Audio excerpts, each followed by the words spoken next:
नमस्कार दोस्तों, आज के ब्लॉग में पार्ट 1 शहीद म्यूजियम कैंट शाहजहांपुर दर्शन।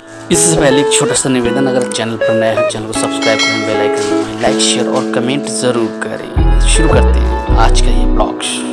शहीदों की मज़ारों पे लगेंगे हर वर्ष मेले, वतन पर मिटने वाले का यही वाकई निशान होगा। साथियों, शहीदों की नगरी शाहजहांपुर में आपका स्वागत है। और आज मैं काकोरी कांड के अमर क्रांतिकारी शहीद पंडित राम प्रसाद बिस्मिल, ठाकुर रोशन सिंह और अशफाक उल्लाह खान साहब की इस सरजमी से शुरुआत करता हूँ आज के इस ब्लॉग की। और शुरुआत करने अपना परिचय दिनेश देव उर्फ नजर आपके साथ चलते हैं आज की इस यादगार जर्नी के साथ। साथ ये एमपी थिएटर है जिसका निर्माण इस म्यूज़ियम के बाउंड्री में किया गया है और यहाँ पर 250 लोग बैठकर आराम से सांस्कृतिक कार्यक्रमों का लुत्फ़ उठा सकते हैं। साथियों, इस शहर की आन बान और शान पहचान परमादरणीय वित्त मंत्री श्रीमान सुरेश खन्ना जी साहब का ये संबोधन उद्घाटन के समय। आइए सुनते हैं पूरा संबोधन, क्या उन्होंने आशीर्वाद दिया हम सभी शाहजहांपुर वासियों के लिए।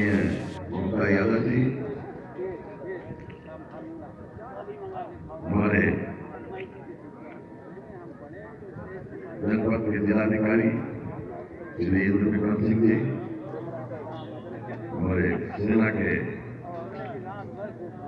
कर्नल आज ब्रिगेडियर का चार्ज में जिनके पास कर्नल वेद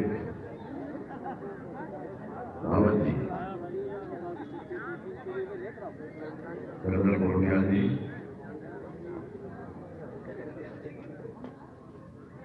हमारे कैंटोनमेंट के एग्जीक्यूटिव ऑफिसर श्रीमती जिज्ञासा राज जी, मंच पर विराजमान हमारे जनपद के अध्यक्ष श्री प्रकाश वर्मा जी, महानगर के अध्यक्ष श्याम प्रकाश जी, और प्रभारी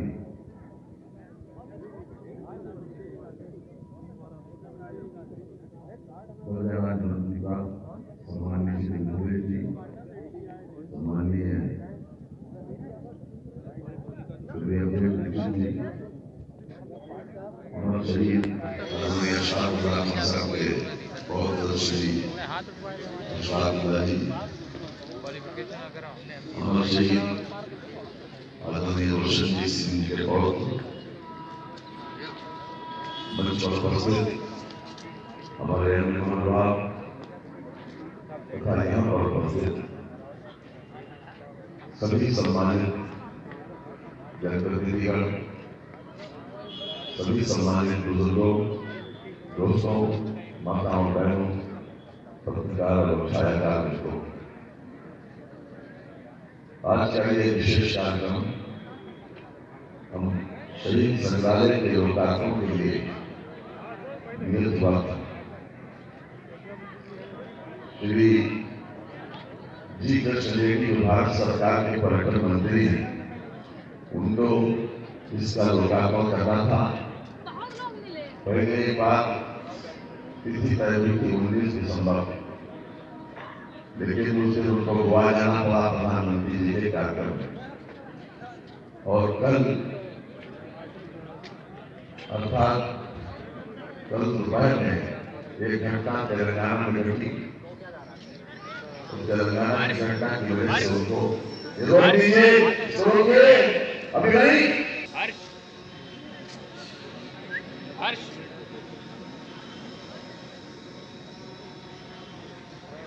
रात में 9:15 बजे मेरे पास फोन आया, घटना हुई। प्रदेश अध्यक्ष ने कहा, हमारे राष्ट्रीय अध्यक्ष ने कहा कि उनको वहां जाना है। राष्ट्रीय अध्यक्ष से मैंने बात की, मैं चाहता था अदालत में उनको आना, वो भी आना चाहता था, लेकिन परिस्थिति ऐसी बनी कि उनको वहां जाना पड़ा सुबह 4 बजे विशेष फ्लाइट से। इसलिए तो नहीं हमारे बीच में आ सकते, बस ये कार्यक्रम उन्हीं को लोकार्पण करना था। अब उनकी उपस्थिति में आज तो हम सब्सिट्यूट के रूप में आपके बीच में, लेकिन आप ये समझ सकते हैं कि बरसों की प्रतीक्षा के बाद ये मूल रूप से ले सका। ये जो जमीन जिस पर आप बैठे हैं, ये हमारे गोवा के मुख्यमंत्री रहे, भारत सरकार के रक्षा मंत्री आदरणीय श्री पालेकर जी ने दी थी। ये जमीन मिलना मुश्किल था, ये बनना मुश्किल नहीं था। और इसमें बहुत बात हुई, इमारत दिखाई पड़ रही है। कितने लोगों का मानसिक, शारीरिक और आर्थिक सहयोग इसमें रहा है। हमारे साथी ने कुछ अपडेट निश्चित ने काफी कुछ गिराया, लेकिन मैं भी बताऊंगा कि जिन लोगों का इसमें सहयोग रहा, क्योंकि वही भी चीज जब वो रूप देती है तो फिर कितने लोगों का इसमें सहयोग रहता है, इसके हम कल्पना कर सकते हैं। कोई भी चीज बिना संकल्प के नहीं होती।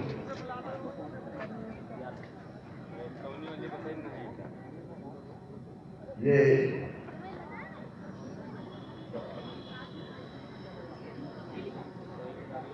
बहनों और भाइयों, जितना ये इमारत उन अमर शहीदों की याद हमेशा दिलाएगी, जिन लोगों ने अपनी जिंदगी की परवाह न करके, अपने भविष्य की, अपनी जवानी की परवाह न करके, अपने परिवार की परवाह न करके उन्होंने देश की आजादी के लिए अपने आप को कुर्बान किया। हिंदुस्तान रिपब्लिकन आर्मी के लिए तीनों सदस्य थे। शचीन्द्र नाथ सान्याल जी इसके अध्यक्ष थे। अंग्रेजों के खिलाफ जंग में तरह तरह के साधन चाहिए होते, और साधनों की कमी के कारण इन्होंने कहा कि लोगों से मांगना, लोगों का सहयोग करना, या किसी अन्य तरीके से पैसा इकट्ठा करने के बजाय जो हमारे लोग को हुकूमत कर रहे हैं, हमारा पैसा है, इसका ही अर्जित किया जाए। इस विचार के तहत ये काकोरी केस की पृष्ठभूमि तैयार हुई और हिंदुस्तान रिपब्लिकन आर्मी जिस प्रकार से आजादी के जंग को आगे बढ़ाए, इस दिशा में इन्होंने सबसे ज्यादा पहल करके बहुत खजाने की रकम मात्र 5400 रुपए की, 4600 रुपए और 4600 रुपए का कोरी में ट्रेन को रोककर उसको लूटा गया। उसमें एक व्यक्ति हताहत भी हुआ, उसकी हत्या भी हुई। और 9 अगस्त 1925 की यह घटना अंग्रेजों के शासन को हिलाने वाली काफी थी। और उसी के बाद केस चला। अशफाक साहब 13 महीने के बाद पकड़े गए। केस को फांसी हुई और फांसी के बाद अपील, तो जितनी भी लीगल प्रोसीडिंग्स हो सकती थी उसके लिए सहारा भी लिया गया। लेकिन उसके बाद अंततोगत्वा 19 अगस्त 1927 को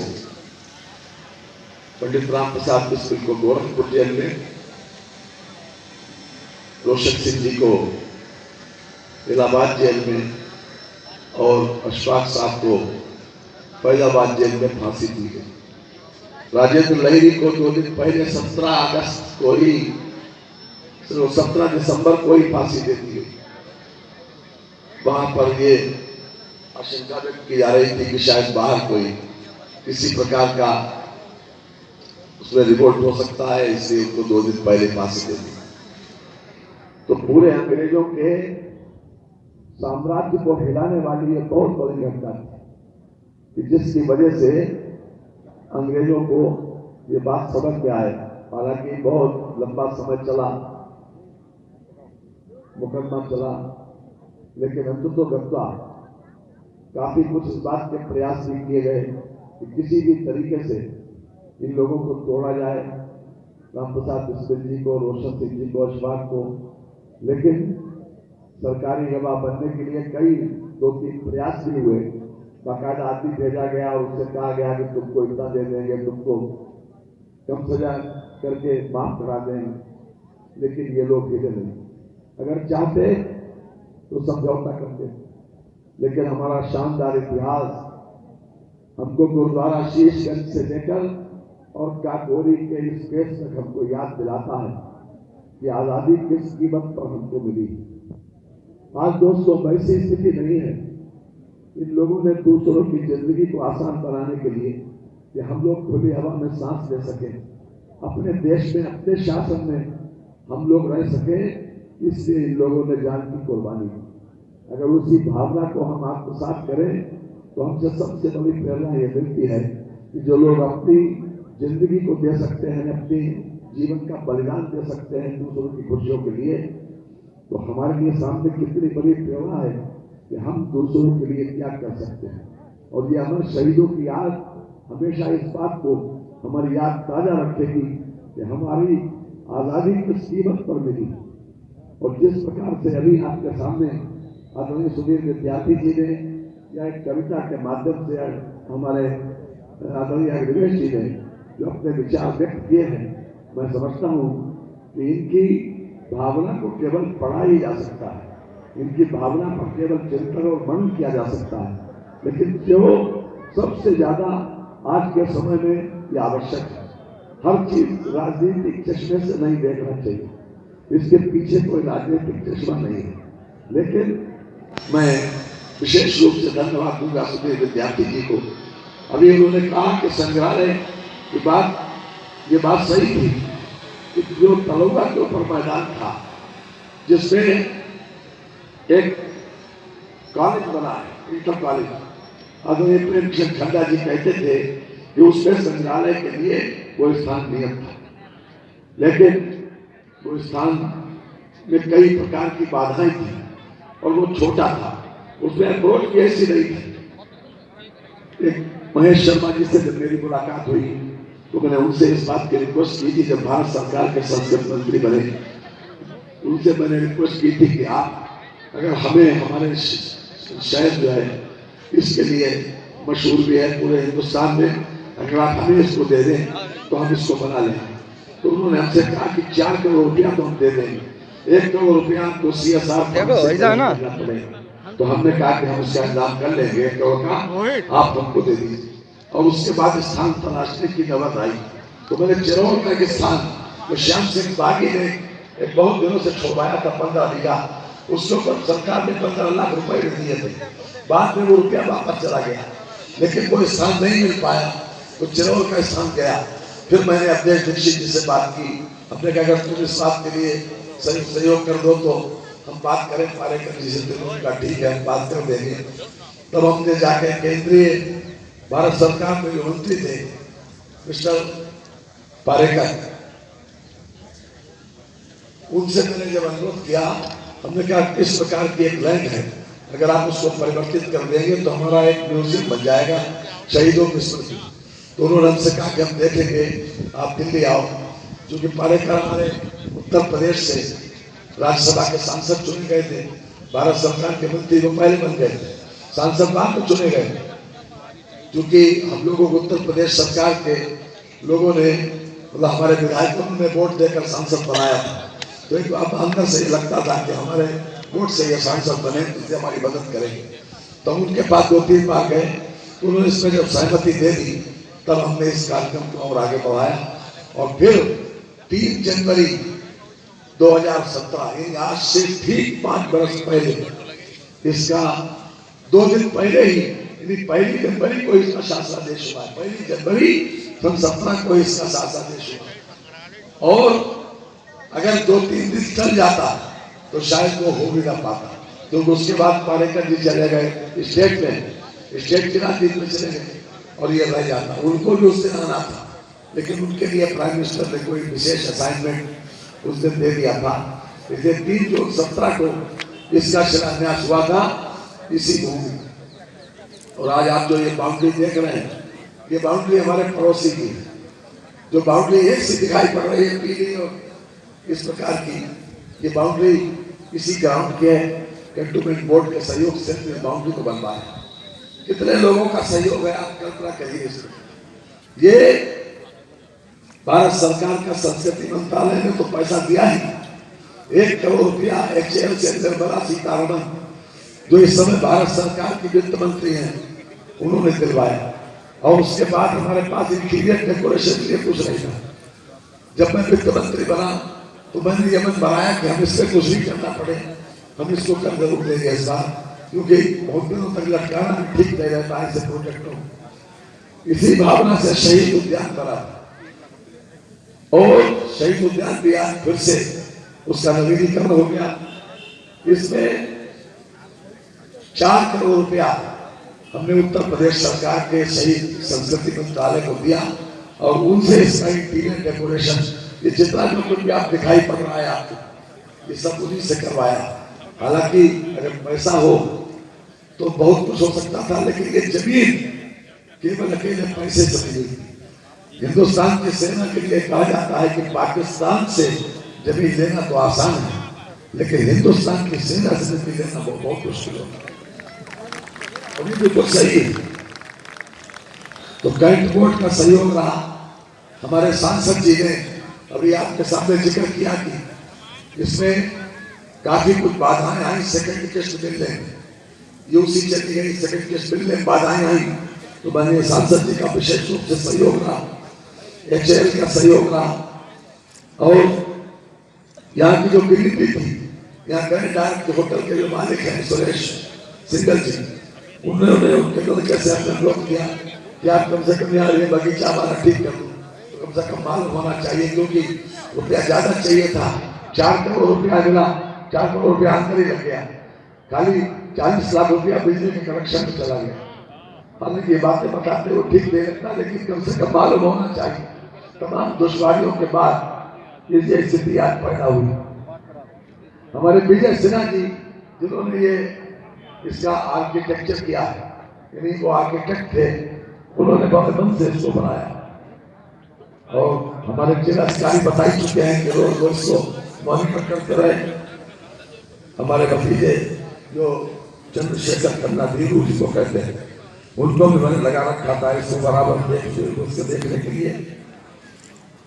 मित्रों, एक बात मैं कहना चाहता हूं, चोरी चोरा का जब कांड हुआ तो चोरी चोरा के कांड के बाद गांधी जी ने आंदोलन वापस ले लिया, क्योंकि वो चाहते थे कि किसी भी तरीके से आंदोलन में हिंसा न हो। वो इस बात को अच्छी तरह समझते थे और उनका विचार जो अहिंसा वाला था। लेकिन ये सही है कि आजादी जो हमारा गरम दल और नरम दल दोनों की देन है। ऐसा नहीं हो सकता कि हिंदुस्तान में एक बिना ताकत की आजादी मिल जाती है। ये बात हमारे मन में क्लियर होना चाहिए, क्योंकि 1956 में जब ब्रिटेन के राजदूत हिंदुस्तान में आए थे तो उन्होंने इस बात के लिए बात कही थी कि आजादी, लोगों ने कहा कि आजादी तुम्हें अहिंसा की वजह से मिली, तो क्या नहीं, आजादी मिली सुभाष चंद्र बोस की वजह से। आजादी लोगों को मिली जिसके पास इंडियन नेशनल आर्मी में 32,000 सैनिक थे। आज कल्पना करिए कि 32,000 सैनिकों की फौज को खड़ी करना, लोगों के लिए सामान जुटाना, हथियार जुटाना और उनको पालना पोसना कितना मुश्किल। हम 5 लोग सुरक्षा कर्मी, 5 लोगों को हमने जेट से हमको मिली थी और जेट से सुरक्षा हमने इसलिए बना कर दी कि उनको पाले का प्रोसेस हो। अशफाक ने अपनी डायरी में आपका नाम दर्ज किया है। भारती जी के आंसू टपक पड़े। 1921 से पहले इतनी बड़ी लड़ाइयां आजादी के नाम पर हुई हैं। तो ये कहा जाता ना कि दे दी आजादी बिना खटक बिना ढाल, साबरमती 1919 में लड़ रहे थे, फिर 1925 आता है। ये महत्व नहीं है, महत्व विकास का देखने का है।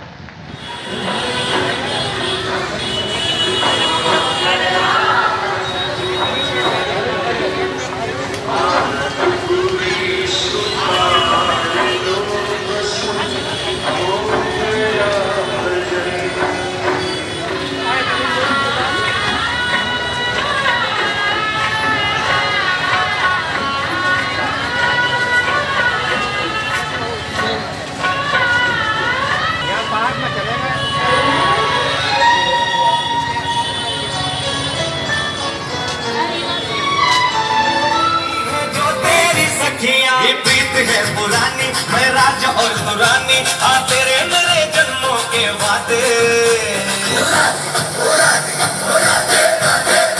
राधे राधे राधे ओ राधे राधे राधे, तेरे बिना कृष्णा तो लगे